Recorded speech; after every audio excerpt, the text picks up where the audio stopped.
کہ 30 سال پہلے لوگوں کے پاس ایک یا دو جوڑے لباس کے ہوا کرتے تھے. شادی کے اوپر لوگ کسی سے جوتے مانگ کے لے کے جایا کرتے تھے, یار تیرے جوتے اچھے ہیں, میں نے شادی پہ جانا.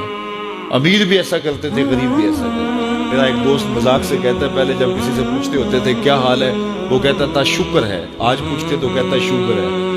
تو بالکل حالات بدل گئے اور ناشکری پیدا ہو گئی ہے, برکت اٹھ گئی ہے, اللہ کی ناراضگی ہو گئی ہے.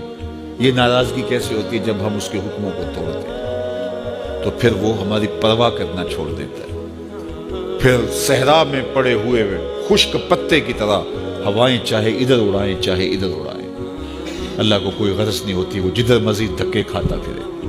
اور اگر کوئی اس کا ہو جائے پھر وہ اللہ کے ذمے ہوتا ہے, اللہ پھر اس کی حفاظت کرتا ہے. کوئی میلی آنکھ سے دیکھ کے جائے کہاں, کہ کسی میں ہمت کیسے ہو.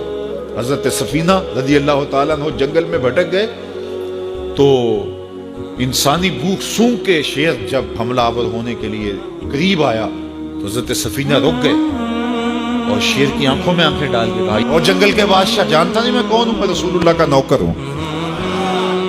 اللہ اکبر. صاحب مشکات لکھتے ہیں کہ اس شیر نے دم ہلانا شروع کر دیا. گویا زبان حال سے کہہ رہا تھا تو رسول اللہ کا نوکر ہے تو پھر میں تیرا نوکر ہوں. اللہ اکبر. تو ہم جب ان کے نہ رہے تو پھر زمانہ ہمارا نہ رہا, تو یہ نتیجہ ہے گناہوں کا. اللہ اکبر. تو ہم اپنے کاروبار کو جب صاف ستھرا رکھیں گے, پاکیزہ رکھیں گے, تو طمانینت ملے گی, سکون ملے گا, قرار ملے گا. اللہ کے محبوب علیہ السلام کے ایک صحابی گھوڑا فروخت کر رہے ہیں تو ایک صحابی اور آئے تو انہوں نے کہا کہ یہ گھوڑا بیچتے ہو؟ کہا ہاں بیچتا ہوں. کتنے کا؟ کہا 500 درہم کا. تو عرب گھوڑے کے اوپر سواری کر کے چیک کرتے تھے, دیکھتے تھے, ٹرائی لیتے تھے. تو گھوڑے کے اوپر جب ٹرائی لی نا تو واپس آ کے کہا کہ اس کا 600 درہم لوگے؟ اس نے کہا میں تو 500 میں بیچنے آیا ہوں, تو تم 600 دیتے ہو تو بسم اللہ. تو پھر وہ کہنے لگے اچھا 700 لوگے؟ انہوں نے کہا کہ مجھے اور کیا چاہیے. تو کہا نہیں یہ گھوڑا تمہارا تو 800 کا ہے. وہ کہنے لگے ہاں میرا گھوڑا 800 کا ہے. تو کہا پھر 500 کا کیوں بیچ رہے ہو؟ کہا میری مجبوری تھی, میں نے بیٹی کی شادی کرنی تھی اور میں مجبوری سے 800 کا گھوڑا 500 میں بیچ رہا ہوں. انہوں نے کہا میرے صاحب میرے بھائی میں تو 800 میں لوں گا, جب ہے 800 کا ہے تو میں 500 کا کیوں لوں. انہوں نے کہا بسم اللہ. انہوں نے 800 روپے پیش کی اور گھوڑا لے لیا. تو کہا کہ میری تو مجبوری تھی کہ میں نے بیٹی کی شادی کرنی تھی اور میں اس لیے گھوڑا 300 سستا بیچ رہا تھا, اور تم نے 800 کا لیا جب تمہیں 500 کا مل رہا تھا. کہا میری بھی مجبوری تھی. کہا تمہاری کیا مجبوری تھی؟ کہا میرے رسول کا فرمان میری مجبوری تھی. کہا کیا رسول اللہ کا فرمان ہے؟ کہا ہمارے رسول نے ہمیں سودا خریدنے کا حکم دیا ہے, کسی کی مجبوری خریدنے کا حکم نہیں دیا. آج تو کہتے ہیں جناب یہ 5 کروڑ کی پراپرٹی ہے, وہ تو مجبور ہے بیچارہ اس لیے 3 کروڑ کی بیچ رہا ہے.